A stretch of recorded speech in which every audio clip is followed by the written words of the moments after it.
예레미야가 아직 시위대 뜰에 갇혀 있을 때 여호와의 말씀이 그에게 두 번째로 임하니라. 이르시되, 이 일을 행하시는 여호와, 그것을 만들며 성취하시는 여호와, 그의 이름을 여호와라 하는 이가 이와 같이 이르시도다. 너는 내게 부르짖으라. 내가 내게 응답하겠고 네가 알지 못하는 크고 은밀한 일을 내게 보이리라. 이스라엘의 하나님 여호와께서 말씀하시니라. 무리가 이 성읍의 가옥과 유다 왕궁을 헐어서 갈대아인의 참호와 칼을 대항하여 싸우려 하였으나 내가 나의 노여움과 분함으로 그들을 죽이고 그들의 시체로 이 성을 채우게 하였나니 이는 그들의 모든 악행으로 말미암아 나의 얼굴을 가리어 이 성을 돌아보지 아니하였습니다. 그러나 보라, 내가 이 성읍을 치료하며 고쳐 낫게 하고 평안과 진실이 풍성함을 그들에게 나타낼 것이며 내가 유다의 포로와 이스라엘의 포로를 돌아오게 하여 그들을 처음과 같이 세울 것이며 내가 그들을 내게 범한 그 모든 죄악에서 정하게 하며 그들이 내게 범하며 행한 모든 죄악을 사할 것이라. 이 성읍이 세계 열방 앞에서 나의 기쁜 이름이 될 것이며 찬송과 영광이 될 것이요 그들은 내가 이 백성에게 베푼 모든 복을 들을 것이요 내가 이 성읍에 베푼 모든 복과 모든 평안으로 말미암아 두려워하며 떨리라. 여호와께서 이와 같이 말씀하시니라. 너희가 가리켜 말하기를 황폐하여 사람도 없고 짐승도 없다 하던 여기 곧 황폐하여 사람도 없고 주민도 없고 짐승도 없던 유다 성읍들과 예루살렘 거리에서 즐거워하는 소리, 기뻐하는 소리, 신랑의 소리, 신부의 소리와 및 만군의 여호와께 감사하라. 여호와는 선하시니 그 인자하심이 영원하다 하는 소리와 여호와의 성전에 감사제를 드리는 자들의 소리가 다시 들리리니 이는 내가 이 땅의 포로를 돌려보내어 지난 날처럼 되게 할 것임이라. 여호와의 말씀이니라. 할렐루야.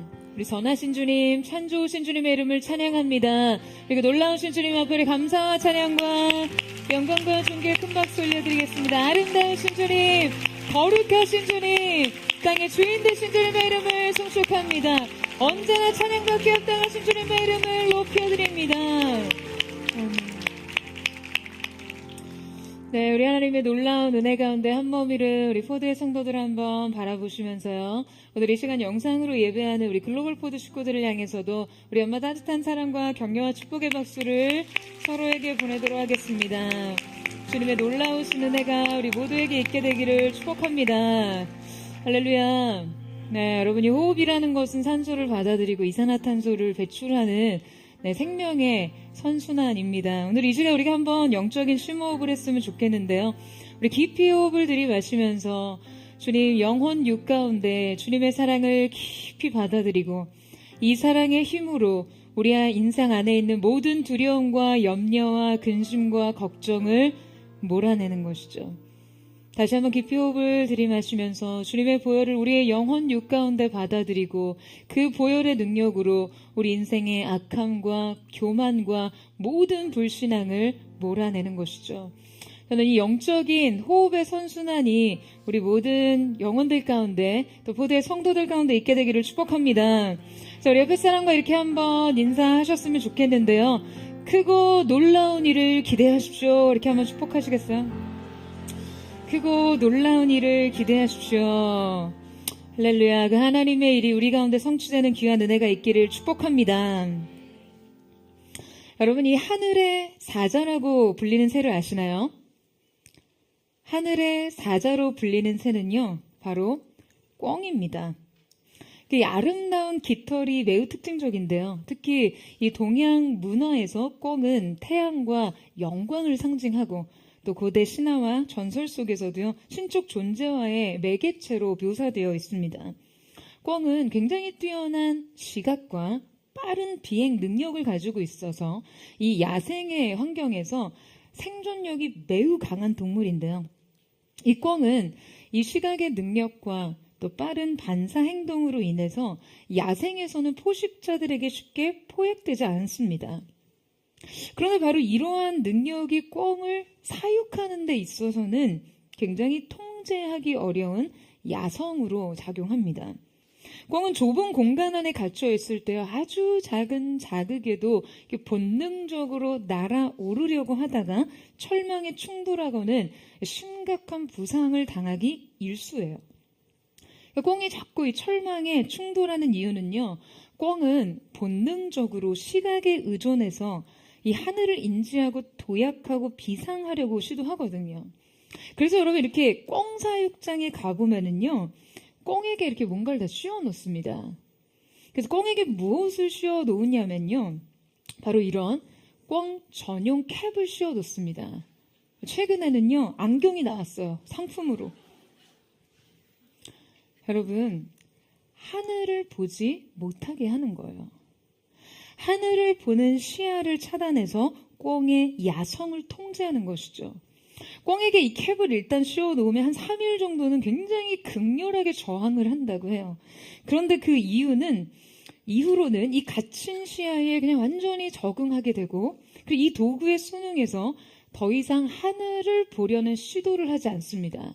그리고 이렇게 시각 차단 캡에 적응한 꿩은요, 놀랍게도 날아오르려는 시도를 전혀 하지 않고 오로지 땅만을 보고 닭처럼 땅에 떨어진 모이만 쪼아 먹기 때문에 그 이후에는 아예 그냥 철망이 없이 방목을 해도 되는 상태에 이른다고 해요.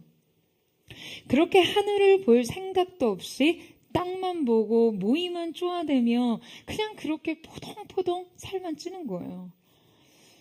물론 이러한 사육 방식은 사육 환경에 적응하고 살아가야 하는 이 꿩의 스트레스 지수를 현저히 줄여주긴 하지만요.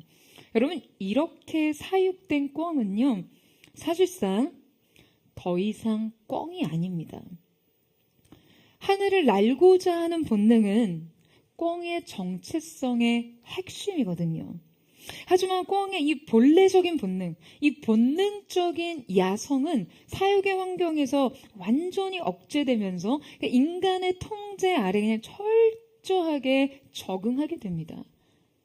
꿩이 하늘을 날지 못하게 하는 이 도구 하나만으로 그 꿩의 야성을, 그 본능을 완전히 장악하는 것이에요.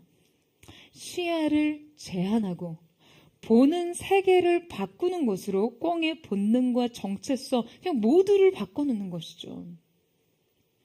여러분, 사단이 우리에게 하는 일이 이와 같지 않습니까? 우리의 눈을 가려 하늘을 보지 못하게 합니다. 하나님께서 우리에게 새겨 넣으신 우리의 존재적 정체성을 잃어버리게 해요. 그렇게 조정하고 그렇게 사육하고자 합니다. 오늘 본문 속에서도 영적 시야가 가려져 그냥 눈에 보이는 상황과 현실에 압도당해 정작 그들에게 펼쳐진 진짜 세계를 인식하지 못하는 민족의 상태를 직면합니다. 그리고 탁월한 영적인 시야로 비상의 능력을 가진 한 사람을 가두고자 했어요. 그는 바로 예레미야였습니다. 오늘 우리는 이 한 사람의 현실적인 상황과 영적인 처지 모두를 함께 깊이 살펴보면서 믿음과 인생에 대한 깊은 깨달음을 얻기 원하는데요. 이 한 사람의 믿음과 나의 믿음, 그리고 이 한 사람의 선택과 나의 선택을 비교해 보면서 오늘 중요한 영적 결단을 내리는 시간이 되기를 원합니다. 가장 먼저 우리가 살펴볼 예레미야를 통해 취할 수 있는 영적인 태도는 닫힌 현실 앞에서도 열린 하늘을 바라보는 믿음입니다. 우리 함께 33장 1절 말씀을 같이 읽겠습니다. 시작. 예레미야가 아직 시위대 뜰에 갇혀 있을 때 여호와의 말씀이 그에게 두 번째로 임하니라 이르시되. 자, 여러분, 지금 성경은 예레미야의 어떤 현실 상황을 우리 앞에 펼쳐주고 있습니까? 예레미야가 아직 시위대 뜰에 갇혀 있다라고 기록하고 있어요. 자, 대체 이 사람은 누구이고 또 어떠한 이유로 지금 이곳에 있는 것일까요? 이 예레미야 현실 상황을 우리가 이해하기 위해서는요, 그의 조국이었던 이 남유다의 역사적 정황을 우리가 한번 짚어보고 가야 합니다. 예레미야는 기원전 7세기 말과 6세기 초에 이 남유다 왕국이 역사적인 변곡점에 놓인 시기에 활동했던 선지자입니다. 이 시기는요, 고대 근동 지역에 있었던 아수르 제국의 쇠퇴와 또 바벨론 제국의 부상, 그리고 이집트의 패권 회복 시도가 복잡하게 뒤엉킨 시기였어요. 열강의 흥망성쇠와 그 속의 극심한 권력 다툼이 매우 첨예하게 대립되는 그런 시기였죠. 그리고 이 복잡한 국제적인 정세 속에서 남유다 왕국의 그 내부적 정치 분열과 영적인 타락은 계속되어 왔습니다. 이 남유다의 시드기야는 이 아수르를 물리치고요, 고대 근동의 패권을 장악한 이 바벨론 제국에 대한 반바벨론 정책을 펼치며 이집트와 동맹을 시도합니다. 바로 이러한 정치적인 혼란 속에 오늘의 말씀의 주인공인 예레미야 선지자가 활동한 것이죠. 이러한 절망적인 상황에서 남유다의 평화와 회복을 선언하는 사람들이 있었어요. 선지자 하나냐는 2년 내에 바벨론의 멍에가 꺾이고 바벨론에 끌려간 모든 기구와 포로들이 돌아올 것이라는 굉장히 희망적인 메시지를 전합니다. 그런데 놀랍게도 오늘의 주인공 예레미야가 이 시대에 던진 하나님의 말씀은요, 이와는 전혀 상반된 메시지였어요. 2년 만에 빠른 회복을 약속하는 희망의 메시지가 아니었다는 거죠. 예레미야가 이 현실 세계에 던진 하나님의 말씀은 하나님께서 이미 바벨론을 하나님의 도구로 사용하시기를 결정하셨기 때문에 그분의 뜻을 인간이 결코 돌이킬 수 없으며 남유다는 이 뜻에 순복하여 바벨론에게 저항하지 않고 순순히 항복해야만 왕도 살 수 있고 예레미야 그 예루살렘의 성전과 왕궁과 도시도 불타지 않을 것이며 이 백성들의 생명까지도 건질 수 있다는 메시지였습니다. 그는 한치의 양보도 없이 2년이 아닌 70년의 포로기를 예언합니다. 2년이 아니라 70년이었어요. 이러한 그의 메시지는 바벨론과 싸워야 한다고 주장하는 이 유다의 정치적 기조와 정면으로 충돌하는 것이었겠죠. 시드기야 왕과 그의 측근들은 이 예레미야를 패배주의자나 국가의 배신자로 간주했습니다. 그리고 그의 메시지는 민심을 동요시키고 군사적 사기를 떨어뜨린다는 이유로 그를 체포하고 구금하기에 이릅니다. 지금 본문에 언급된 시위대들이라는 곳은요, 예루살렘 성 안에 있는 왕궁 근처의 감옥과 같은 장소로, 여러분 이곳은 일반적으로 정치적 반역자나 사회적으로 위협이 되는 사람들을 구금하던 곳이었어요. 그러니까 지금 예레미야가 시위대 뜰에 갇혀 있다는 것은요, 그가 지금 남유다에서 정치적 위협 인물로 간주되었음을 시사하는 것이죠. 그는 마치 도간에 든 쥐 마냥 이곳에서 자신의 자국민들의 감시와 경계와 비난을 받아가며 이곳에 갇혀 있었던 것이었어요. 여러분, 대체 이러한 상황은 왜 일어날까요? 왜 이러한 상황이 가능합니까? 여러분, 우리는 2년의 빠른 회복과 70년의 포로 생활이라는 이 대립적인 메시지를 어떻게 받아들여야 할까요? 우리에게는 생명과 소망과 살 길을 제시하시는 그 하나님의 말씀은 과연 이 2년이라는 희망과 70년이라는 절망 어디에 담겨져 인생에 찾아오는 것일까요? 여러분이라면 이 상반된 메시지 그 무엇을 받아들이고 여러분의 믿음을 합하시겠습니까? 이 혼란이 종식될 날이 머지 않았다는 희망을 품고 당장 오늘을 이겨내야 하지 않겠습니까? 하나님께서 살아 역사하신다면, 그분이 선하시다면, 자기의 백성에 대한 최소한의 책임을 하신다면 당연히 당장 이 상황을 해결해 주셔야 하는 거 아닙니까? 민족적인 자부심과 정서를 고취시키며 바벨론과 맞서 싸우라는 하냐냐의 말이 여러분 보다 설득력 있지 않습니까? 그것이 바로 하나님의 말씀이 우리의 인생에 기여하는 마땅한 일 아닙니까? 아니요, 여러분. 하나님의 말씀은 우리의 인생에 기여하기 위해 존재하는 것이 아닙니다. 하나님의 말씀은 하나님 그분의 뜻을 이루시기 위해 존재합니다. 여러분 이 사실을 믿으세요? 하나님의 이 인연의 근거 없는 희망과 평화 선언은요, 그 출처가 결코 하나님으로부터 비롯된 것이 아니었고, 그저 그들의 근본 없는 영적 실상을 매우 잘 보여주는 메시지입니다. 여러분 오늘 이 본문은요, 우리에게 매우 사실적으로 지금 예레미야가 어떠한 영적 상황에 처해 있는지를 그의 생생한 현실 세계를 통해 보여주고 있습니다.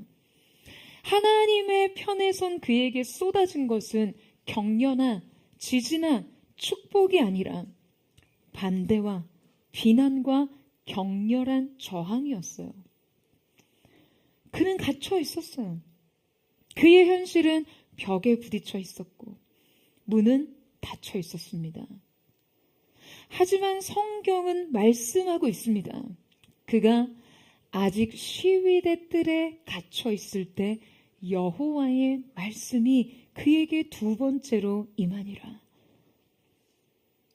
그는 갇혀 있었고 사방은 막혀 있었고 현실의 문은 닫혀 있었지만 하늘은 열려 있었습니다. 그는 모든 닫힌 세계 안에서 하늘을 열어둔 사람이었어요. 여러분 반면에 남유다의 정치 지도자들과 영적 지도자들은 어떠했습니까? 그들이 주장하는 이 인연이라는 희망적 선언은 무엇을 의미하나요? 여러분 그들은 그저 현실을 열어 젖히고 싶어 했어요. 혼란스러운 국제 정세 속 이 열강들의 패권 싸움에 그냥 꽁꽁 우겨 쌓여 힘을 잃고 그냥 무력화된 조국의 상황을 직면하면서도 그들은 이 닫힌 현실 세계를 어떻게든 열어보려 합니다. 하늘은 닫아둔 채로 말이죠. 아니 그들은 현실이 열려 있다면 하늘이 닫혀 있던 말던 관심이 없었어요. 하나님 앞에서 그들의 이 영적 타락의 실상은 그냥 너무나 참담한 것이었습니다. 그들은 정작 영적 세계에 대해서는 관심조차 없었어요. 하늘이 땅을 어떻게 보며 하나님께서 그들을 어떻게 평가하시며 하나님과 그들의 관계의 실상이 어떻든지 간에 그냥 허구에 가까운 인연의 회복 약속과 거짓 평안을 무턱대고 믿으며 그냥 무조건적으로 지지하던 그들의 영적 태도를 여실히 보여주는 말씀이 기록되어 있습니다. 자, 여러분 함께 예레미야 7장 9절에서 10절 말씀을 같이 한번 읽겠습니다. 시작. 너희가 도둑질하며 살인하며 간음하며 거짓 맹세하며 바알에게 분향하며 너희가 알지 못하는 다른 신들을 따르면서 내 이름으로 일컬음을 받는 이 집에 들어와서 내 앞에 서서 말하기를 우리가 구원을 얻었나이다 하느냐. 이는 이 모든 가증한 일을 행하려 함이로다. 여러분 그들은 정말 심각한 영적 도덕적 타락에 빠져 있었음에도 불구하고 그들은 입으로 말했습니다. 우리가 구원을 얻었나이다. 실체 없는 믿음, 믿음 없는 삶, 진짜 삶을 잊은 듯한 인생들은요 그저 성전 문지방을 드나들며 말합니다. 나는 구원을 얻었나이다. 여러분 이것이 바로 하늘은 굳게 닫혀 있어도 그냥 현실만을 열면 되는 사람들의 영적 실태입니다. 내 앞에 현실만 나를 가로막지 않는다면 그냥 하늘은 아랑곳하지 않아요. 내 앞에 현실만 열어 젖힐 수 있다면 하늘은 굳게 닫혀도 상관이 없습니다. 그러나 한 사람만은 달랐어요. 비록 그가 아직 시위대 뜰에 갇혀 있었지만 그에게는 열린 하늘이 있었습니다. 비록 그가 자신이 온 세계와 다투는 자가 같이 되었다라고 고백했지만 그는 말씀 편에 서 있었어요. 이 열린 하늘로부터 그에게 하나님의 말씀이 임합니다. 사랑하는 여러분, 그 어떠한 자물쇠나 빗장으로도 하나님의 임재를 차단하거나 봉쇄할 수 없습니다.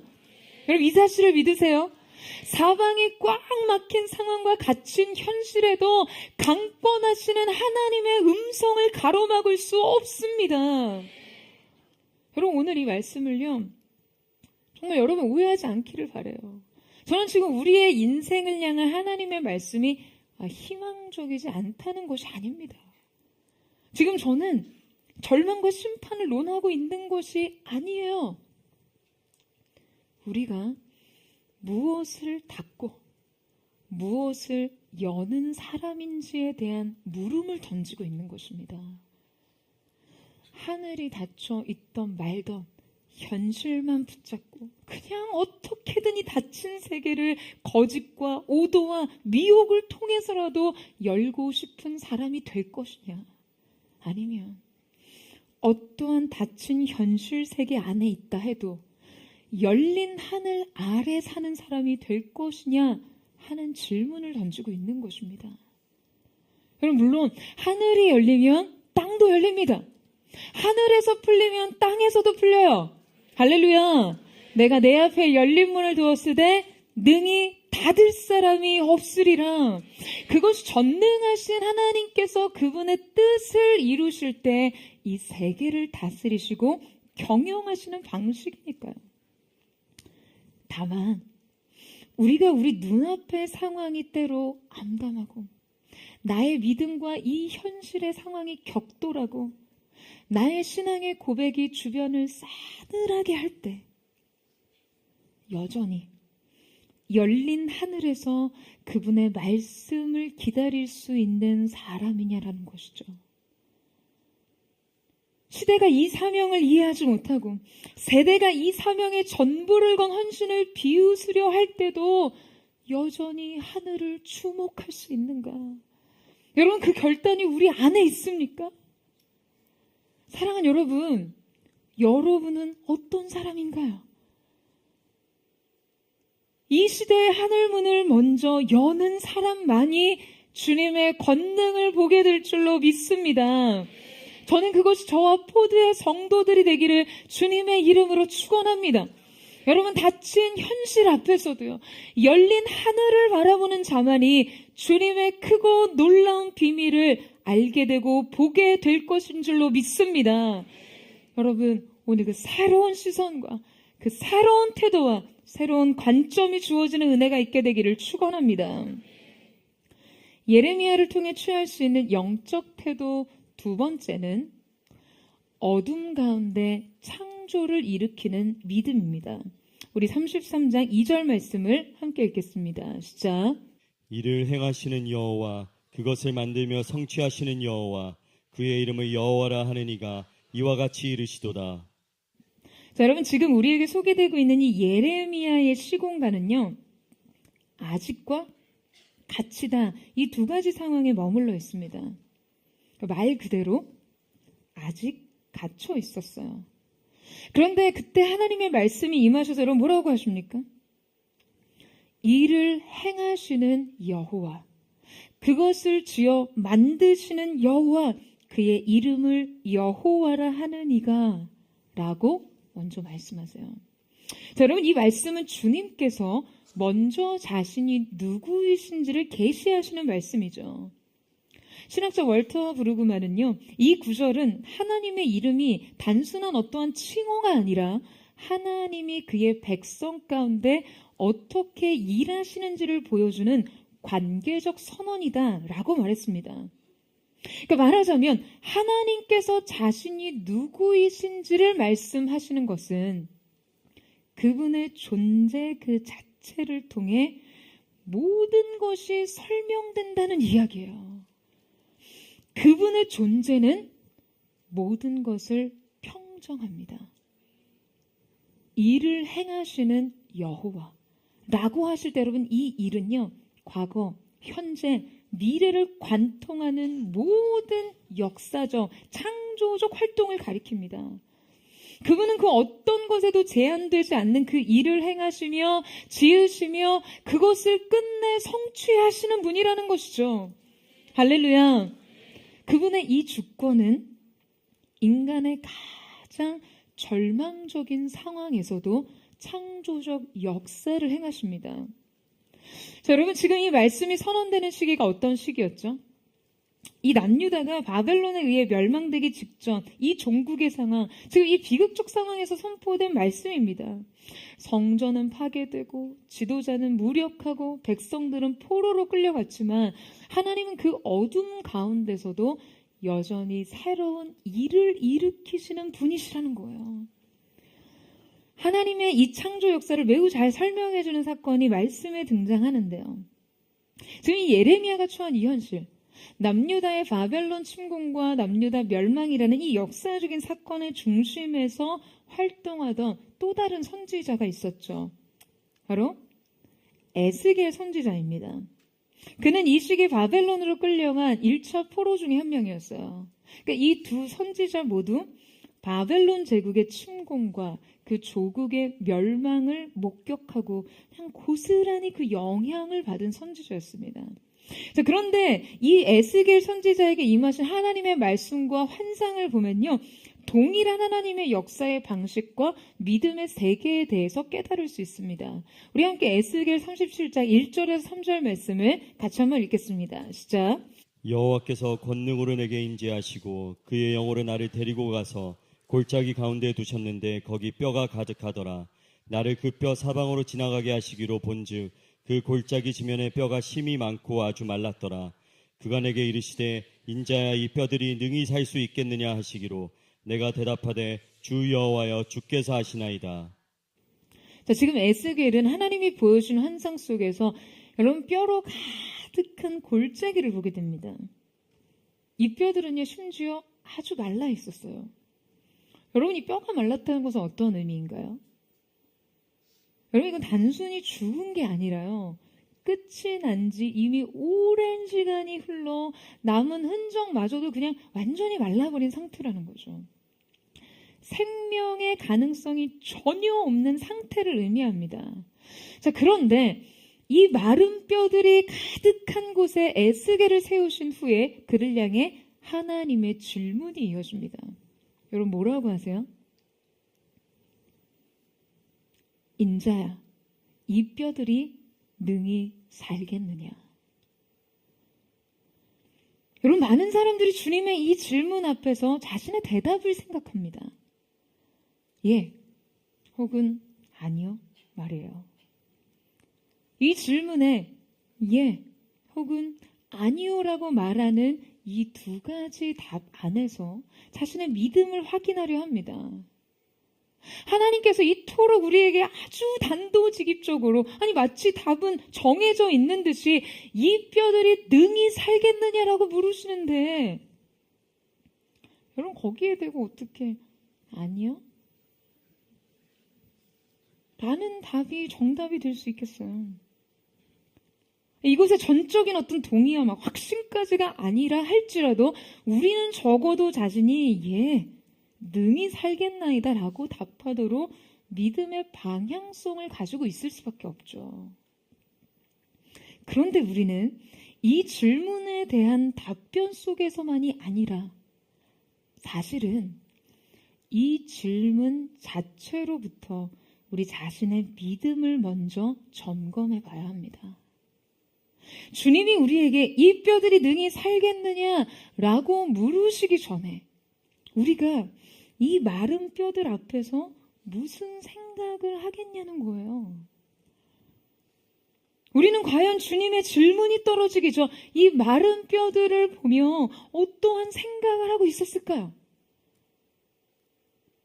여러분, 제가 짐작하건대요, 우리의 믿음의 수위는, 우리의 관점의 수준은 결코 이 질문에서 시작조차 할 수 없다는 거예요.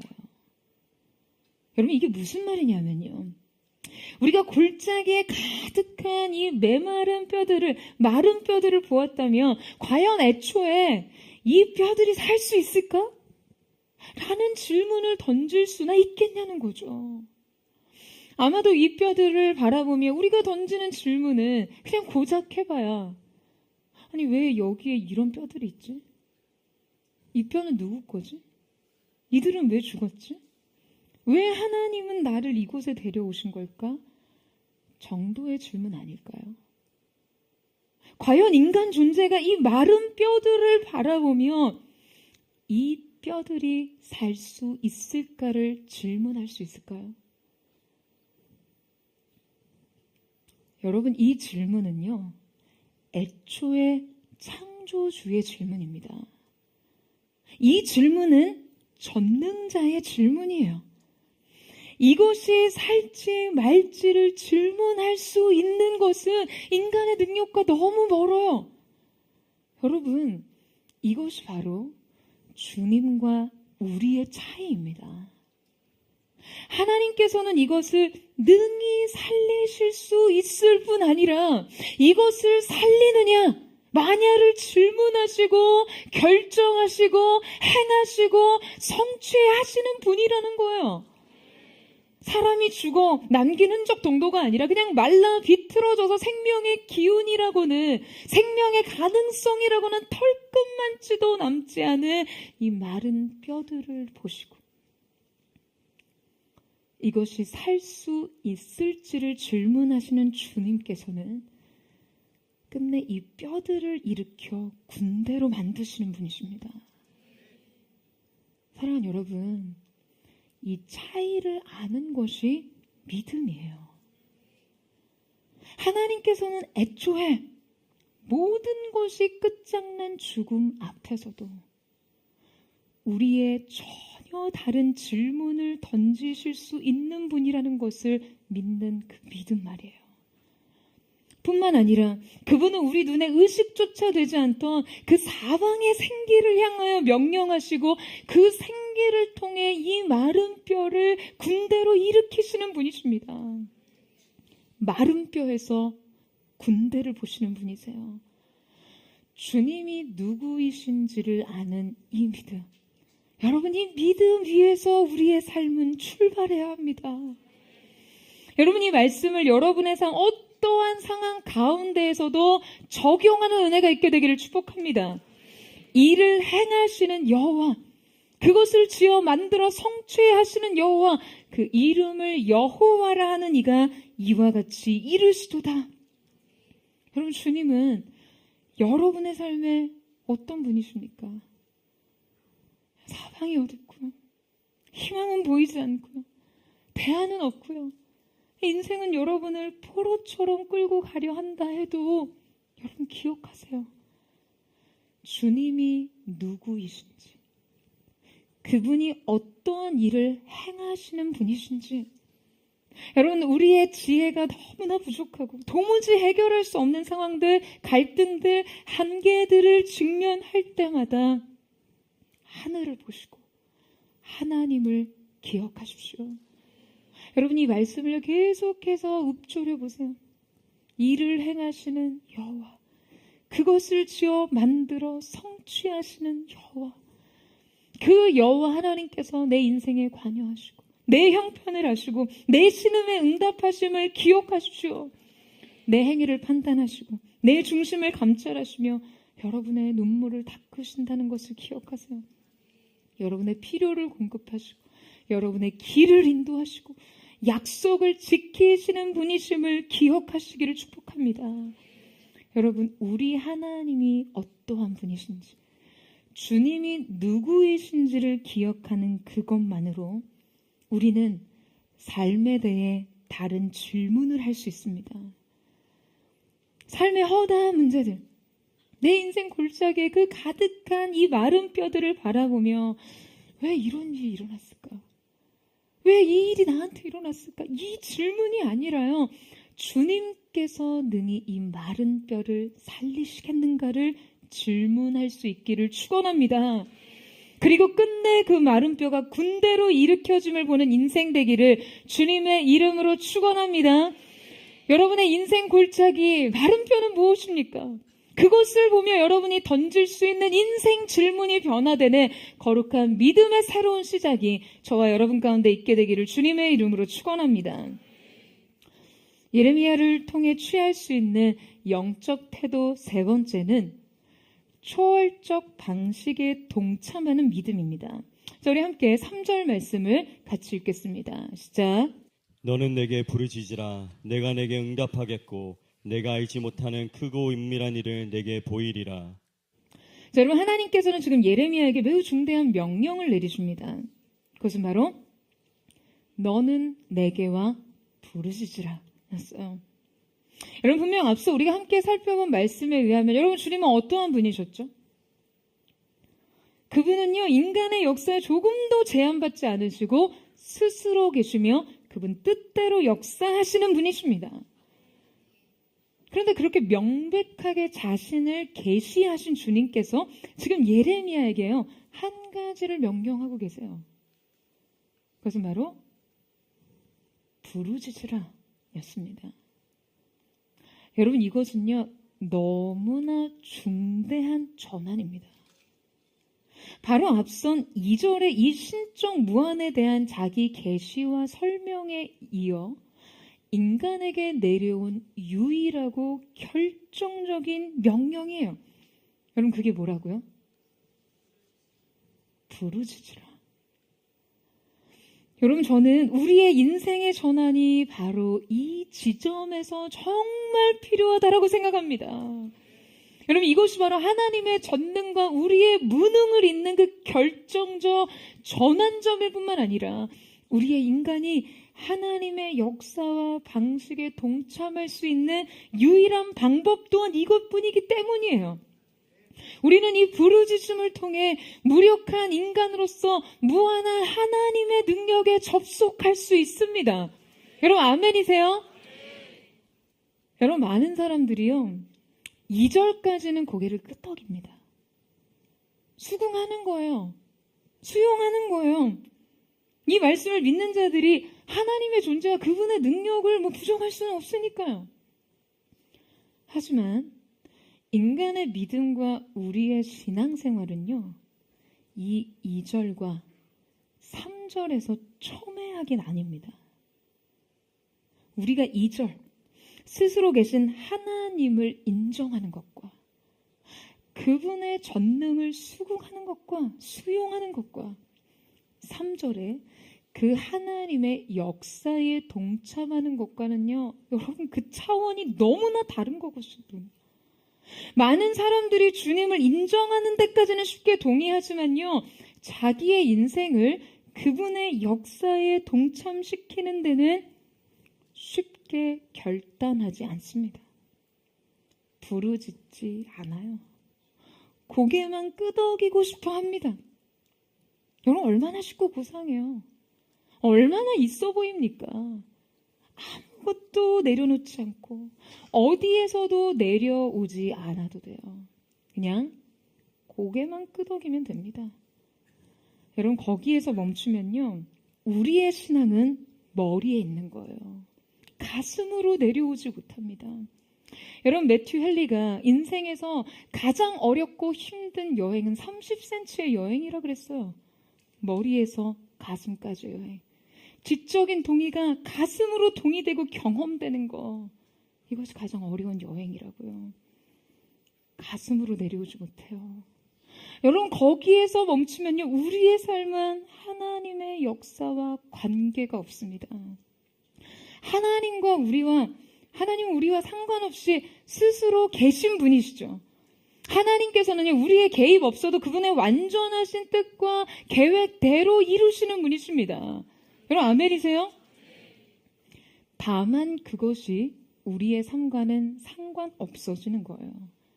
주님의 그 초월적인 능력이 우리의 인생과 관계하기 위해서는요, 반드시 한 가지가 필요합니다. 그것이 바로 우리의 기도예요. 기도 중에서도 부르짖음의 기도입니다. 여러분 놀라운 것은요, 하나님께서 그 기도를 원하시고 기다리시고 귀 기울이시며 그 귀에 들리는 대로 행하신다는 점이에요. 위대한 철학자이자 신학자인 C.S. 루이스는 기도가 하나님의 주권과 인간의 자유와 함께 작동하는 신비를 보여준다라고 했습니다. 하나님의 전적인 주권은요, 언제나 인간에게 전혀 제한받지 않고 초월적으로 일하시지만 그것과 우리와 연결되는 유일한 통로가 바로 기도라는 거죠. 우리의 자유가 이 기도 의지로 작동할 때 우리는 하나님의 주권적인 역사에 동참하게 되는 것입니다. 사랑하는 여러분, 기도하세요. 부르짖으세요. 놀라운 것은요, 주님께서 이 기도에 응답하신다는 것이에요. 그런데 여러분, 지금 그 응답의 내용이 어떻다고 하십니까? 하나님의 응답은요, 예레미야가 알지 못하는 일에 관한 것이었어요. 이 응답은 주님께 속한 크고 은밀한 일이었어요. 하나님께서는 예레미야가 주님 앞에 부르짖어 기도할 때 이 알지 못하고 알 수 없고 은밀하게 감추어진 비밀들을 보이시겠다라고 말씀하시는 거예요. 여러분, 앞서 예레미야가 처한 상황을 여러분에게 말씀드렸죠. 예레미야는요, 남유다가 바벨론에게 순수히 항복하며 이 70년의 포로 기간을 맞춰야 한다라고 선언했던 선지자였습니다. 당시 이 선언은 그를 사회적 나병 환자 수준으로 만들었어요. 어느 누구도 그의 이 대언을 수용하지 않았어요. 그는 사회적, 정치적 환멸의 대상이 되었습니다. 하지만 이 사건에 대한 하나님의 생각은 그들의 것과는 전혀 달랐어요. 여러분, 하나님의 생각의 차원은요, 우리들의 것과는 다릅니다. 여러분, 아멘이세요? 이사야 55장 8절에서 9절 말씀 보세요. 이는 내 생각이 너희의 생각과 다르며 내 길은 너희의 길과 다름이라. 여호와의 말씀이라. 이는 하늘이 땅보다 높음같이 내 길은 너희의 길보다 높으며 내 생각은 너희의 생각보다 높으니라. 아멘. 여러분, 하나님께서는 이 시간을 단지 70년의 징벌의 시간으로 계획하지 않으셨습니다. 이 회복은요, 그저 과거에 대한 복원이 아니었어요. 새로운 질서에 대한 창조였죠. 이 시간은 새로운 시작을 위한 철저한 준비 과정이었습니다. 이 70년의 시간은 민족적 회개와 갱신이 일어날 충분한 시간으로 이스라엘이 신앙 공동체로서 새롭게 형성되고 준비되는 시간으로 쓰였습니다. 그들은 무엇보다 이 포로 기간 동안 성전 없이도 하나님을 예배하는 신앙을 배웠어요. 여러분, 앞서 우리가 함께 읽은 본문에서 그들이 예배적 중심 없이 그저 종교적인 형식과 의식에 사로잡혀 성전 문지방을 드나드는 것만으로 자신의 구원을 자신하던 사람들이었지만요, 하나님께서는 그들을 이 바벨론 포로 기간 동안 성전과 멀리 떨어뜨리시면서 그들의 신앙을 오히려 성전 중심에서 하나님 중심으로 변화시키셨습니다.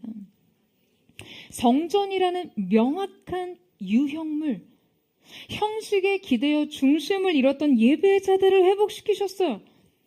하나님께서는 그저 단기적 회복과 그 해결에 집착해서 자신의 근본을 성찰하지 못하던 그들의 고질병을 이 70년의 시간 동안 체질 개선하신 것이었어요. 제가 굉장히 사랑하는 시편의 말씀이 있습니다. 바로 시편 137편인데요. 우리가 바벨론의 여러 강변 거기에 앉아서 시온을 기억하며 울었도다. 이 시는 바벨론 포로기의 이스라엘 백성들이요, 바벨론의 여러 강변에서 그 예루살렘 성전을 바라보며 노래한 시입니다. 제가 이 시편을 좋아하는 이유는요, 이 시 안에는 결코 다른 시편에서 느껴보지 못할 굉장히 독특한 정서가 있다는 거예요. 저는 이 시편을 묵상할 때마다 지금 이 고백을 지배하는 그 강력한 그리움이 이 마음을 사로잡는 것을 느낍니다.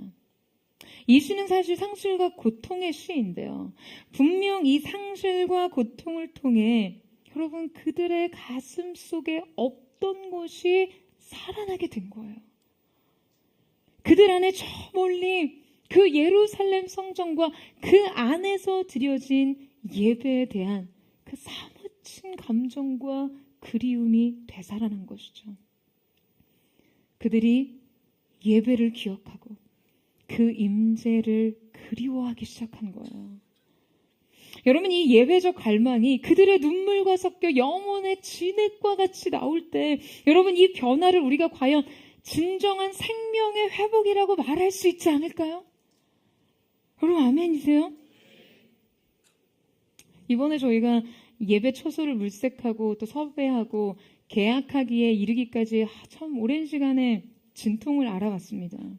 우리 성도님들이 걱정하셨던 것처럼 야, 이 서울 하늘 아래 한 이 정도 규모의 교회가 움직이려면 그 공간이 극히 제한적일 텐데 아니 보따리 싸고 나가야 될 날은 하루하루 다가오는데 갈 곳 없는 막막함이 그냥 계속되던 시기였어요. 제 주변에서는요 하나같이 이래서 다 성전을 짓는구나, 이래서 새빵살이가 서러운 거구나, 뭐 그런 말씀들을 많이 하시더라고요. 그런데 여러분, 저는 솔직히 이 새빵살이가 때로 막막하고 서럽고 불편해도요, 저는 진심으로 이 시간을 마음껏 누리기를 원합니다. 성전이 없기 때문에 누릴 수 있는 이 성전에 대한 간절함, 예배할 장소가 없기 때문에 함께 모여 예배하는 것에 대해 느끼는 소중함, 성전이 없으므로 이 유형의 공간에 의존하지 않고 그 안에 무형의 자원에 철저히 의존할 수밖에 없는 상황, 유형의 공간이 준비되지 않는 동안 무형의 존재를 준비할 수 있는 시간, 그 이를 위해 온 성도들이 함께 금식하며 부르짖으며 마음을 합해 기도하던 이 경험, 여러분 저는 이 경험이 진정 영적인 특권이라고 생각합니다. 결국 이 시간이 우리에게 남기는 것이요, 살아있는 영적 갈망이에요. 살아있기 위해서 필요한 시간 말이죠. 바로 무릎으로 하나님의 역사를 배우고 가슴으로 사랑을 알기 위해 우리에게 반드시 필요한 과정인 것입니다. 여러분, 우리 예배가 매주 이 0에서부터 시작을 하죠. 다시 시작합니다. 지금 여러분이 앉아 계신 의자나 음향, 중계 장비뿐만이 아니라요, 지금 제가 서 있는 이 단도 매주 새롭게 조립하고 철거하기를 반복합니다. 한 번의 예배를 위해 이 장소의 모든 것을 0에서부터 시작해서 새롭게 세팅하는 과정을 매주 저희 교회가 감당하고 있다고 하면요, 다들 놀라죠. 그게 어떻게 가능하냐고. 여러분, 2부 예배를 마치시고요, 문을 열고 나가실 때 이 홀의 좌측 공간에 가시면요, 우리 교회 굉장히 건장한 청년들과 건장한 자매는 아니고 아름다운 자매들이요, 마치 링 위에 올라가서 운동선수들이 미리 몸을 푸는 느낌으로 대기를 하고 있습니다. 이제 이 2부 예배가 끝나면 곧장이 예배 공간 철거와 장비 철수를 위해서 1부 예배 이후에 셀 모임을 마치고 다시 모이는 거죠. 저희 TF팀 팀장이 이승용 팀장과 또 우리 팀원들이 모이면요, 팀장님이 늘 그런 이야기를 한다고 해요. 교회에 어떤 일을 할 수 있는 사람이 없을 때 그 일은 우리가 할 일이다. 여러분 너무 멋지지 않습니까? 감동적이지 않으세요? 저는 이러한 성도들을 발견할 때마다 포드처치의 운동력을 느낍니다. 제가 한때는요, 정말 너무 고생하는 팀을 보면서 이거 용역이라도 좀 써야 되는 거 아닐까라는 생각을 했어요. 그런데 TF팀의 강력한 반대에 부딪혔습니다. 근데 여러분, 저는 알아요. 우리에게 이 불편은 축복이라는 것을요. 이 불편이 기르는 영적 야성은요, 결코 다 갖춰진 환경에서 나올 수 없습니다. 여러분, 이 불편은 우리가 돈 주고도 못 사는 불편이에요. 그래서 우리가 감당할 수 있을 때까지는 감당하는 것이 우리에게 유익합니다. 왜냐? 이 헌신이 우리 교회의 근력을 성장시키기 때문이에요. 영적 근력을 성장시켜요. 저희 교회에 노길상 황혜연 두 분의 선교사님이 계시는데요. 여러분은 노항상 황기퍼 선교사님으로 알고 계실 거예요. 신년에 선교사님이 아들 노국장님에게 교회를 위해 기도하시고 축복해 주시고 덕담해 주신 내용을 저에게 이렇게 메시지로 보내줬는데요. 제가 정말 그 메시지를 읽고 너무나 가슴이 뜨거웠습니다. 그 축복의 마지막 메시지에 이러한 내용이 있었는데요. 기도하기는 포드가 등 따시고 배부른 모든 것이 세팅되어 예배드리기에 전혀 불편함이 없는 시간이 와도 지금처럼 늘 예배에 목마른 교회, 첫사랑의 순간을 쭉 살아내는 변질되지 않는 교회 되기를 간절히 기도한다. 여러분, 저는 이 포드처치가 등 따지고 배불러도요, 이 첫사랑의 순간을 쭉 살아내는 교회가 되는 것이 저의 최고의 소원입니다. 언젠가 우리가 편안한 환경에 설 수 있을 때조차 우리가 이 사랑의 순간을 보존하기 위해서 여러분, 우리는 우리의 불타는 심장을 지켜내야 해요. 여러분, 아멘이세요? 우리의 야성을 지켜내야 합니다. 여러분, 저는 영적 야성이라는 말을 참 좋아해요. 근데 여러분, 야성은요, 따뜻한 방구석에서 길러지는 것이 아닙니다. 여러분, 야성은 저항을 온몸으로 부딪혀야 길러지는 거예요. 많은 사람들이 저항을 몸으로 느끼면요, 인생이 크게 잘못되는 줄 알고 벌벌 떱니다. 아니요, 여러분. 바로 그때 인생이 자랍니다. 책임의 무게에 눌리고, 노력의 총량에 눌리고, 위험 부담에 눌릴 때 그냥 인정하세요. 아, 내가 이걸 뚫고 가면 자라있겠구나. 내가 여기서 버티면 내부에 힘이 생기겠구나. 여러분, 이것이 바로 야성이고 내공이고 근성입니다. 여러분, 근력을 기르는 운동 원리가 어떻게 됩니까? 여러분, 근력을 키우려면요, 근육이 평소보다 더 큰 저항을 받고 이에 적응해내는 과부의 원리를 통해 성장합니다. 여러분, 이 과부하 원리라는 것이요, 감당할 수 없는 그 이상치 저항에 부딪히는 거거든요. 이때 이 저항 운동의 근섬유에 이 미세한 손상을 입습니다. 그런데 바로 그때 자라납니다. 이 손상이 회복되는 과정에서 바로 그 근섬유가 더 크고 강하게 성장하게 되는 거예요. 사랑하는 여러분, 여러분의 인생에 이 과부하를 너무 두려워하지 마세요. 그때 부르짖어 기도하십시오. 저항을 온몸으로 부딪혀야 하는 그 순간 기도하세요. 그 저항이 도리어 삶에 어떠한 변화를 일으키는지, 어떠한 돌파를 이루어내는지, 인생에 어떠한 비밀을 풀어내는지, 우리의 삶이 어떻게 그분의 초월적인 능력과 접속되는지를 발견하고 경험하시기를 축원합니다. 그럴 때 여러분이 기도로서 부르짖을 때 사랑하는 포드의 성도들에게 결코 우리의 생각과 우리의 지각과 우리의 지식으로 할 수 없었던, 생각할 수 없었던 그 하나님 차원의 크고 놀라운 비밀이 펼쳐지는 역사가 있게 되기를 주님의 이름으로 축원합니다. 저는 오늘 이 시간이요, 2절에서 3절의 지점을 뛰어넘는 시간, 수용하고 인정하는 것을 넘어서 부르짖어 기도하며 열린 하늘을 향해 고개를 들 때 하나님의 전능과 우리의 무능이 연결되고 하나님의 뜻이 하늘에서 이루어진 것처럼 땅에서도 이루어지는 새로운 역사의 시작이 될 줄로 믿습니다.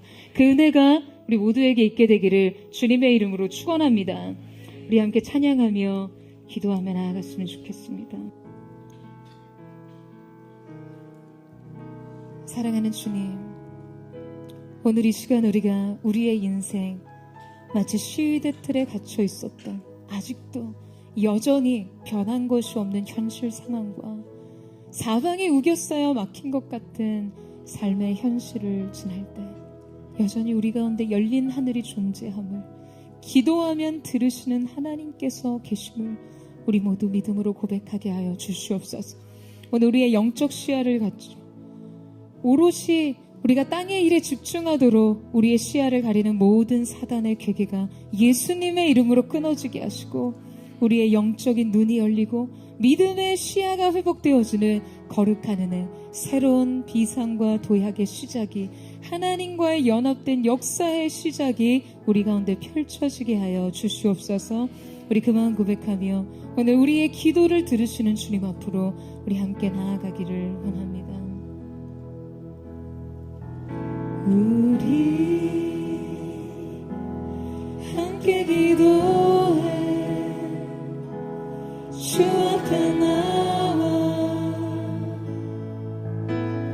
무릎 꿇고 긍휼 베푸시는 주 하늘을 향해 두 손 들고 하늘 문이 열리고 은혜의 비추기 이 땅 가득 내리도록 마침내 주 오셔서 의의 비추기 우리 위에 부시도록 우리 함께 주님 앞에 나아갑니다.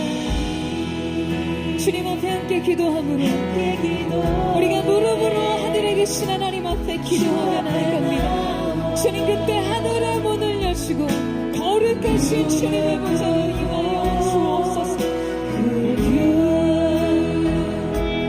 베푸시는 주 하늘을 향해 두 손 들고 하늘 문이 열리고 은혜의 비추기 이 땅 가득 내리도록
주옵소서.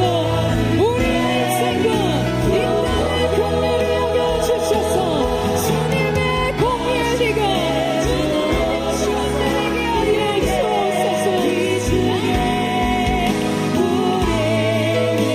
다시 한번 주님을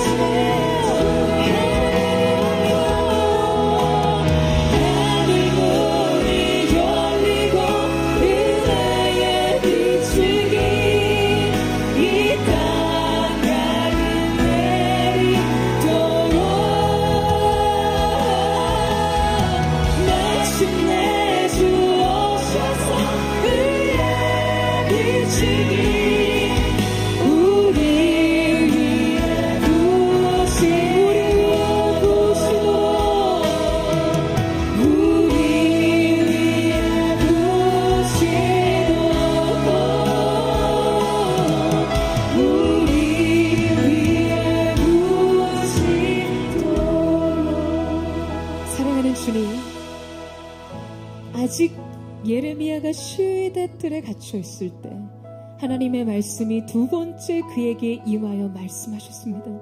놀라운 비밀과 하나님의 역사에 동참할 수 있는 유일한 방법에 대해 자신을 계시하시고 예레미야 인생을 하나님 앞으로 부르셨습니다. 사랑하는 여러분, 오늘 이 시간 여러분의 인생 또한 아직도 사방이 막혀있고 아직도 현실에 갇혀있는 것과 같을지라도 여러분의 인생 속에 하늘을 여는 믿음의 사람들 되기를 주님의 이름으로 축원합니다. 어떠한 자물쇠와 빗장으로도 가둘 수 없는 하나님의 임재가, 봉쇄될 수 없는 하나님의 역사의 임재가 여러분의 인생 속에 다시 임하기를 사모하는 은혜가 있게 되기를 축원합니다. 사랑하는 여러분, 사단은 오늘 우리에게도 하늘의 사자라고 불리는 꽝에 눈을 가리면요, 하늘을 바라보는 그 시선 하나를 차단했을 때 자기 존재적 정체성을 잃었어요. 더 이상 하늘을 날 수 있다는 사실조차 잊고 살아갑니다. 눈앞에 보이는 현실의 모임만을 쪼아대며 자신의 삶 속에 주어진 진짜 정체성을 상실한 채 살아가요.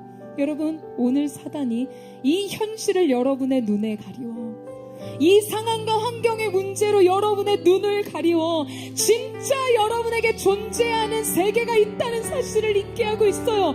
영적인 세계, 우리 하나님께서 통치하시고 다스리시는 세계, 여전히 그 하나님께는 계획이 있고 뜻이 있고 이루실 말씀이 있다라는 것을 잊게 하는 현실 세계를 들어서, 사랑하는 여러분, 정말 보이는 대로 사시겠습니까? 여러분의 인생 하늘이 닫혀도 현실의 문제만 나를 가로막지 않는다면 아무 상관없는 인생 사시겠어요? 하나 더하기 7천의 삶은 무엇입니까?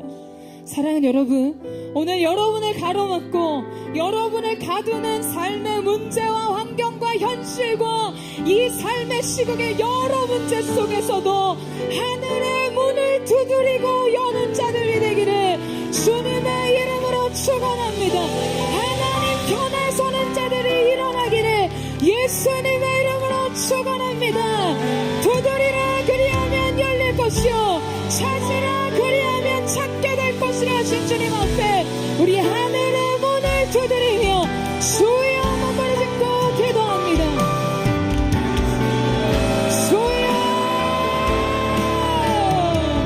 사랑하는 주님, 상황과 현실이 사막에서 우겨싸일지라도 당신 현실 속에서 아직도 여전히 동일한 인생의 문제 속에 가두어져 있을지라도 결코 하나님의 임재와 말씀을 받을 수 없음을 선포합니다. 그 임재와 영원하게 하시고 그 말씀을 능력하게 하게 하시고 임재와 성취하시는 주님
우리가 주님을 바라봅니다.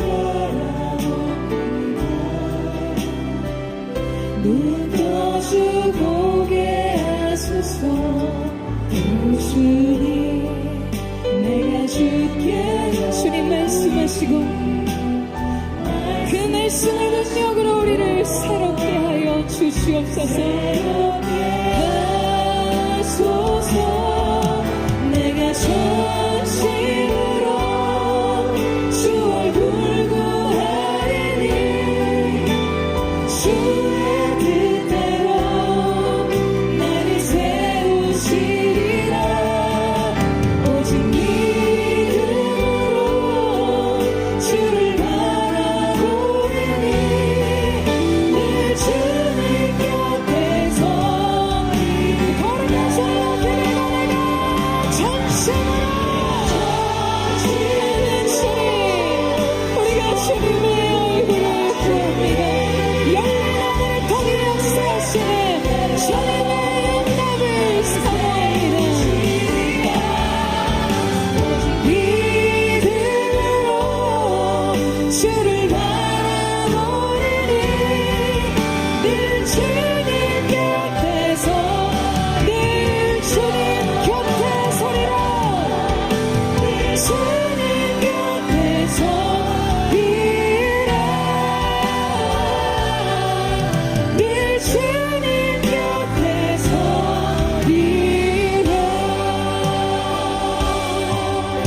사랑하는 여러분, 우리의 인생에서 정말 중요한 것은요, 현실적 정확한 판단이 아닌 하나님의 생각이십니다. 이 사실을 믿으세요? 여러분의 인생 마른 뼈들을 보고 계십니까? 깊은 인생의 골짜기에서요, 이미 끝나버리고 죽은 지 오래된 것처럼 보이는 문제들을 매 순간 직면하고 계세요. 고작 우리의 인생이 그 곁에서 하나님 앞에 던질 수 있는 질문이란 무엇입니까? 주님, 왜 이런 일이 일어났습니까? 왜 나에게 이러한 일이 일어났나요? 고작 우리의 이성과 우리의 지성과 우리의 판단과 우리의 합리적 사고가 이 인생 골짜기의 마른 뼈들 앞에서 던질 수 있는 질문이란 이 정도 수준입니다. 그러나 여러분, 일을 지어 성취하시는 여호와, 그 일을 만들어 성취하시는 일을 행하시는 하나님께서는요, 인생의 마른 뼈에서 여호와의 군대를 보십니다. 그분이 우리에게 도전하시는 인생 질문은요, 왜 이런 일이 일어났지? 왜 나에게 이러한 일이 있어야 했지? 정도의 수준이 아니라, 주님, 능히 하나님께서 이 뼈들을 살게 하실 줄로 믿습니다. 여러분이 질문을 하나님 앞에 던지는 새로운 믿음의 시작이 저와 여러분 가운데 있게 되기를 예수님의 이름으로 축복합니다. 우리의 눈에 보이지도 않는 생계를 불러와 하나님께서 인생 골짜기의 마른 뼈들을 일으켜 여호와의 군대가 되게 하심을 보는 은혜의 역사가 있게 되기를 축복합니다. 인생의 질병의 마른 뼈 같은 문제 앞에서도 여러분 질문을 바꾸세요. 답을 바꾸십시오. 인생에 해결되지 않은 수많은 한계 앞에서, 해결될 수 없는 인생 문제 앞에서도 믿음의 질문으로 새로워지는 은혜가 있게 되기를 축원합니다. 주님, 그렇습니다. 인자야, 능히 이 뼈들이 살겠느냐? 예, 주님께서 하실 수 있습니다. 오늘 모든 처치가 이 믿음을 주께 드리는 은혜가 있게 되기를 주님의 이름으로 축원합니다. 우리 주여 세 번 부르짖고 합심한 동성으로 기도합니다. 주여, 주여.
주 여기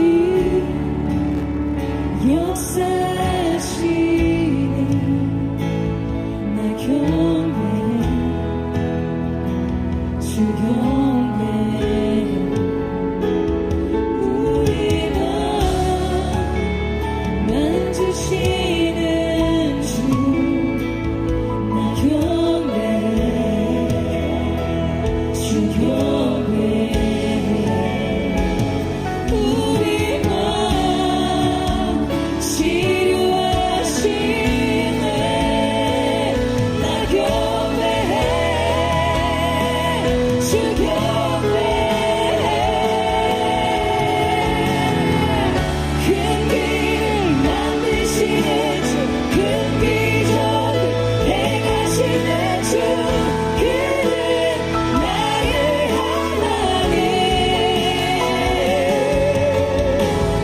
약속을 지키시는 주, 어둠 속에 빛이 되시는 그는 나의 하나님. 큰 길을 만드시는 주, 큰 기적을 행하시는 주, 그는 나의 하나님. 약속을 지키시는 주, 어둠 속에 빛이 되시는 그는 나의 하나님. 비록 내게 보이지 않아도, 비록 내게 느껴지지 않아도, 일하시네 주는 결코 성공주지 않네. 비록 내게 보이지 않아도, 비록 내게 느껴지지 않아도, 일하시네 주는 결코 성공주지 않네. 비록 내게 보이지 않아도, 비록 내게 느껴지지 않아도, 일하시네 주는 결코 성공주지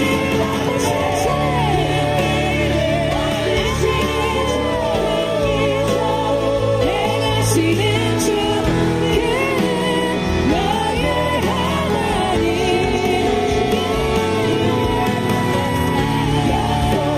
지키시는 주, 어둠 속에 빛이 되시네. 그는 나의 하나님.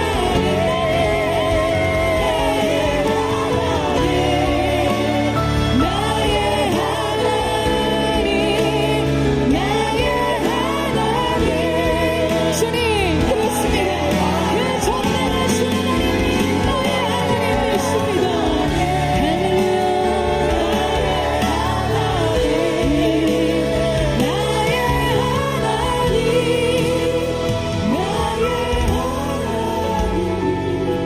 사랑하는 여러분, 오늘 주 하나님께서 우리에게 그분 자신을 계시하십니다. 일을 행하시는 여호와, 전능하신 하나님께서, 그의 일을 지어 성취하시는 여호와께서 이르시되 자신의 존재를 나타내시며 그분의 전능으로 모든 것을 평정하실 수 있는 자기 하나님 되심을 나타내시며 우리에게 말씀하십니다. 너는 내게와 부르짖으라. 그리하면 내가 내게 응답하겠고. 우리가 알 수 있는 지식의 수준, 합리적인 판단, 객관적인 현실에 대한 감각, 우리의 지각을 뛰어넘는 하나님의 크고 은밀한 일을 나타내 보이십니다. 여러분 아멘이세요? 여러분 그 일을 사모하십니까? 여러분 하나님은 전능하신 분이세요. 무한하신 분이십니다를 인정하고 수용하는 것에 그저 인생의 자리에서 고개를 끄덕이며 아멘하는 정도의 믿음에 머물지 마시고요. 여러분 그 지점에서는 인생이 변화되지 않습니다. 하나님의 전능과 여러분의 무능을 연결하는 부르짖는 기도를 통해 하나님께서는 우리가 상상할 수 없는 인생의 판도와 이 시대의 판세를 뒤바꾸실 수 있는 크고 놀라움에 비밀 가운데 감춰져 있는 오직 하나님만이 아시는 그 일을 우리 가운데 풀어주실 줄로 믿습니다. 누가 오늘 이 인생의 한계 지점을 넘어가시겠습니까? 누가 머리로 동의하던 바를 가슴으로 느끼며 주님 앞에 부르짖으시겠습니까? 사랑하는 포도의 성도들을 주님 깨워주십시오. 이 시대의 성도들을 깨워주십시오. 주님, 기도로 일어나는 여호와의 군대가 되게 하여 주시옵소서. 마른 뼈에서 군대를 보는 하나님의 관점이 우리의 관점, 우리의 믿음 되게 하셔서 오늘 주님이 펼치신 하나님의 영광의 임재 속에 감춰진 기적과 같은 은혜를 누리게 하여 주시옵소서. 주여 부르짖고 동성으로 기도합니다. 주여, 사랑하는 주님, 우리가 이 시간 부르짖으며 기도합니다. 제한된 우리의 생각의 기도의 제목을 넘어 그가 놀라운 은혜로 비밀을 풀어 역사하시는 하나님의 응답이 우리 가운데 임하게 하여 주시옵소서. 오직 그 임재 안에 담겨있는 비밀, 그 성령의 역동하신 속에 담겨있는 계시, 오늘 그 전능하신 하나님과 우리가 연결되게 하여 주시옵소서. 뜻이 하늘에서 이루어진 것처럼 땅에서도 이루어지게 하여 주시옵소서. 임하소서.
주님 사랑하는 주님, 오늘 우리가 지적인 동의에서 그치는 믿음이 아닌 그것을 넘어서서 행동하는 믿음으로 주님 앞에 무릎으로 부르짖으며 수치의 머리를 드시고 절망과 두려움의 머리를 들어 영광되게 하신 하나님을 바라봅니다. 주님의 임재 안에 예비하신 모든 기적들을 받게 하실 그 하나님을 소망하며 나아갑니다. 여러분, 이 시간 우리 마지막으로 한 번 더 기도하며 나아갈 때 우리 이 나라와 민족을 하나님 손에 의탁하며 기도하며 나아가기를 원합니다. 국가적인 대혼란의 시기에 있는 이 대한민국을 주님 긍휼히 여겨 주시옵소서. 하나님의 뜻 가운데 이 나라를 세워주셨습니다. 하나님, 그 건국의 이념이 자유민주주의, 자유대한민국이 주님의 은혜 안에서 보존되게 하여 주시옵소서. 오늘 말씀하신 그대로, 그러나 보라, 내가 이 성읍을 치료하며 고쳐놨게 하고 평안과 진실의 풍성함을 그들에게 나타낼 것이며, 내가 유다의 포로와 이스라엘의 포로를 돌아오게 하며 그들을 처음과 같이 세울 것이라. 기독교 정신에 근거한 이 나라 민족이 다시 한번 주 앞에 회복되게 하여 주시옵소서. 정의를 물같이 오직 공의를 흐르는 강물처럼 흐르게 하라. 주님, 이 땅의 입법, 사법, 행정부 모든 곳에 하나님의 그 공의가 흐르게 하여 주시옵소서.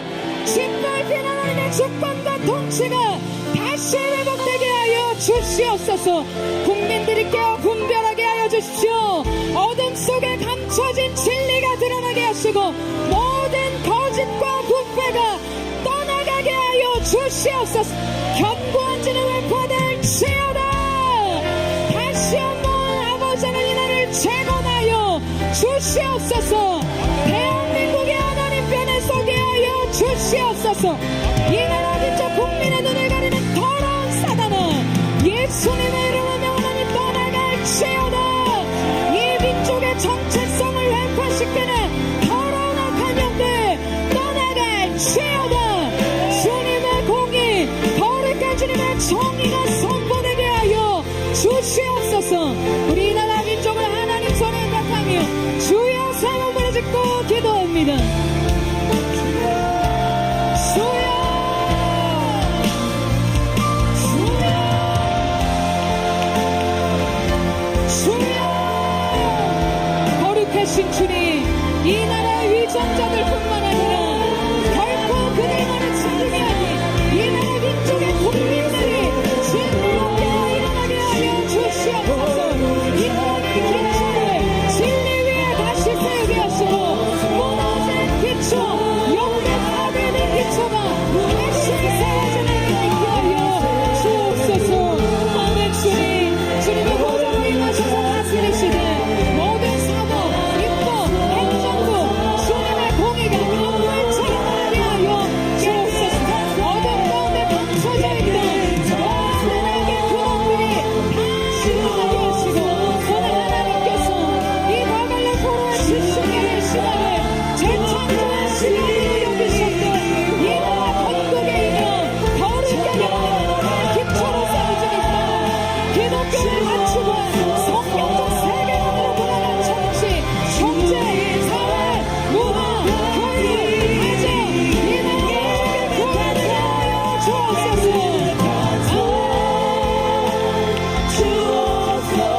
회복의 역사가 있을지어다. 주님, 이 나라 민족에 생기를 불어주십시오. 예, 군대를 일어나주십시오. 기독 청년들을 일어나주십시오. 교회가 깨어 일어나게 하여 주십시오. 모든 정신을 차리고 예수의 질서를 회복하게 하여 주시옵소서. 우리 사랑으로 주의 얼굴 찾게 하옵소서. 오 야곱의 하나님, 우리 사랑으로 주의 얼굴 찾게. 두 손 앞에 들고 손을 들었습니다. 우리 사랑으로 주님을 찾게 하옵소서. 우리 사랑으로 주의 얼굴 찾게 하옵소서. 오 야곱의 하나님, 빛의 다소 주옵소서. 주님만 주옵소서. 주님 높여드려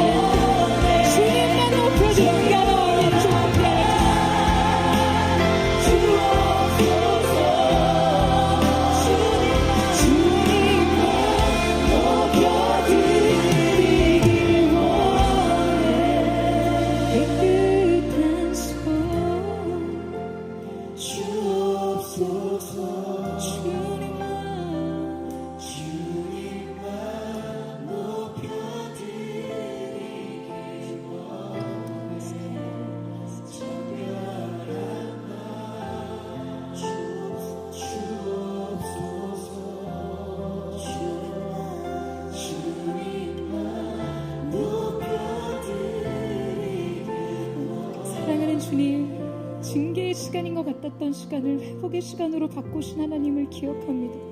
이 나라와 민족의 무너진 진리의 기초가 다시 주님 앞에 세워지는 시간 되게 하여 주십시오. 역대 파괴된 기초를 다시 세우며 무너진 데를 수보하는 자들이 분연히 일어나게 하여 주시옵소서. 여호와께서 이와 같이 말씀하시니라. 너희가 가리켜 말하기를 황폐하여 사람도 없고 짐승도 없다 하던 여기 곧 황폐하여 사람도 없고 주민도 없고 짐승도 없던 유다 성읍들과 예루살렘 거리에서 즐거워하는 소리, 기뻐하는 소리, 신랑의 소리, 신부의 소리와 만군의 여호와께 감사하라. 여호와는 선하시니 그 인자하심이 영원하다는 소리와 여호와의 성전에 감사제를 드리는 자들의 소리가 다시 들리리니 이는 내가 이 땅에 포로를 돌려보내 지난 날처럼 되게 할 것이라. 여호와의 말씀이니라. 이 나라의 민족 속에 기쁨의 소리가 회복되게 하시고 낙헌제 감사의 제사가 주께 올려드리게 하여 주시옵소서. 주님, 마른 뼈에서 여호와의 군대를 보시는 주님, 생기가 사방에서 불어와 인생의 골짜기에 메마른 뼈들을 일으켜주시고 육신의 질병 예수님의 이름으로 명하노니 모든 질병의 확산은 예수님의 이름으로 명하노니 끊어질지어다, 멈춰질지어다. 암세포의 활동은 즉시로 멈춰질지어다. 영혼 육이 새로워지게 하여 주시옵소서. 상황과 환경의 문제 속에 열린 하늘을 보게 하여 주시옵소서. 이 나라와 민족을 새롭게 하실 주님, 푸르른 그리스도의 계절이 다시 임하게 하여 주시옵소서. 그렇게 행하실 주님을 높여 찬양하며 감사드리며 살아계신 예수님의 이름으로 감사하며 기도드렸습니다. 아멘. 우리 높으신 주님, 회복의 하나님, 전능하신 하나님, 거룩하신 하나님 앞에